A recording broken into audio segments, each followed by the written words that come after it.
Hi friends, my name is Chaitanya Patke and welcome back to my YouTube channel. In this video, we are going to analyze the first T20 international which took place at the National Stadium in Karachi between Pakistan and England. A comprehensive victory for England by 6 wickets, and it seemed that they were never really in any trouble chasing the target.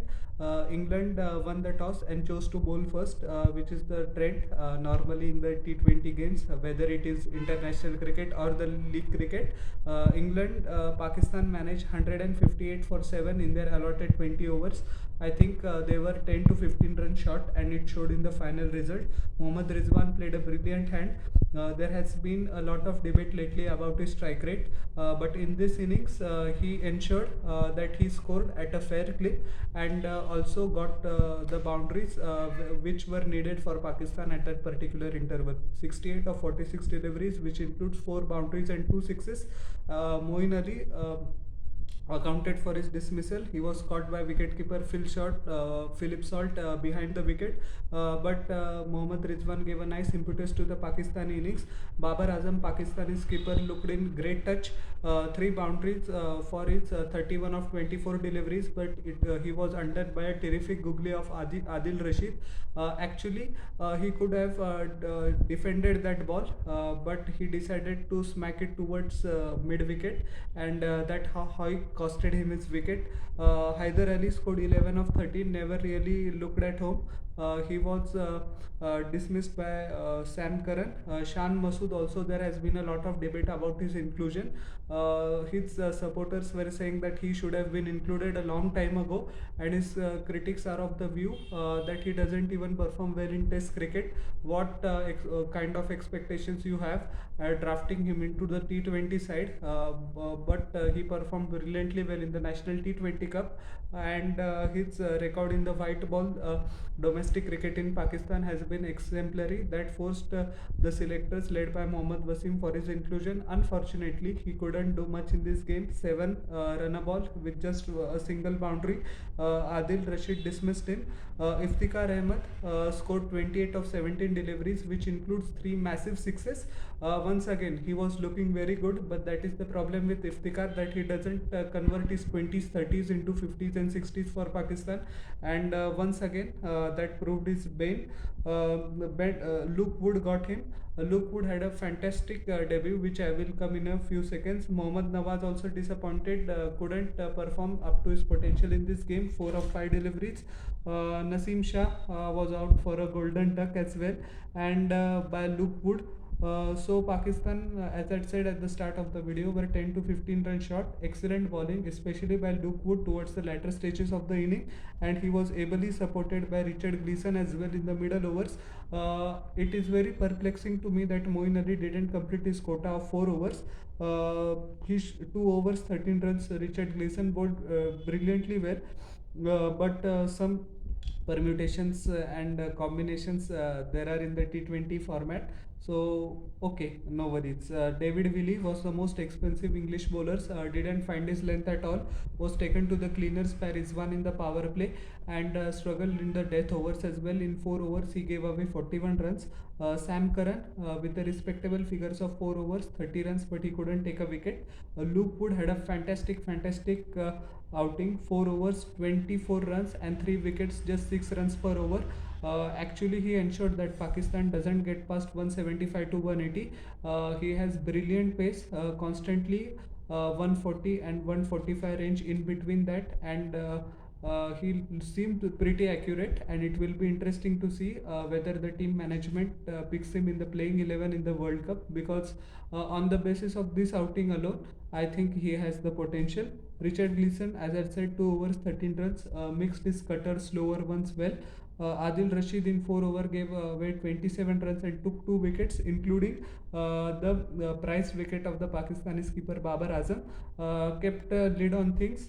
His googlies, his variations, he varied his pace very nicely, which made life difficult for the Pakistani batsmen in the middle overs. And Moeen Ali in 2 overs gave away 23 runs and took a single wicket. So England were set a target of 159. Comeback man Alex Hales, as we know that he has been through a lot of trials and tribulations due to drug bans, and he unfortunately missed out in the 2019 World Cup victory of England due to his misdemeanors. But he has been performing consistently well in all T20 leagues of the world, and as they say, that performance is rewarded. But we just need to bide time. The 33-year-old last month, Rob Key. When he wasn't selected as a replacement for Johnny Bairstow, he directly contacted Rob Key and said what was the reason, and Rob Key also praised his attitude in the media, that he looked very much eager to return to the national setup, and fantastic innings by him. The fate works in mysterious way. Now he is going to be a part of the 15-member squad, and by the looks of his first outing, he has given a pretty good account of himself. 53 of 40 deliveries, which includes 7 boundaries, paced his innings very nicely. Didn't look to go hammer and tongs from the first ball. He knew that the pitch was playing a little tricks, so he waited for the right ball, waited for the right opportunity, and scored wherever necessary. Great outing for him. Eventually, he was undone by Haris Rauf, Babar Azam taking a fine catch, but this innings will do his confidence a world of good. Phil Salt, 10 of 10, which includes 2 boundaries against, looked good but couldn't carry out. Shahnawaz Dhani accounted for his wicket. David Malan also looked in great touch, 2 boundaries and a 6 in his 20 of 15 deliveries, but he was caught and bowled by Usman Qadir. A wonderful delivery by the leggy. Ben Duckett also provided glimpses of his talent. It will be interesting to see if the management persists with him. I think they should, because he employed the sweep shot to a greater effect despite the fact that he scored only 21 of 70, which included 2 boundaries. But yes, England management should look into it, because his career has been in the rough patch for the past few years, especially with that incident in Australia in 2017 2018, where he poured a drink over James Anderson in the bar. So his career went downhill from there, but he has recovered quite magnificently after that, scored tons of runs for his county as well as England Lions. He's been terrific form in the Royal One Day Cup and T20 Blast as well, gave a good account of himself in the 100 as well.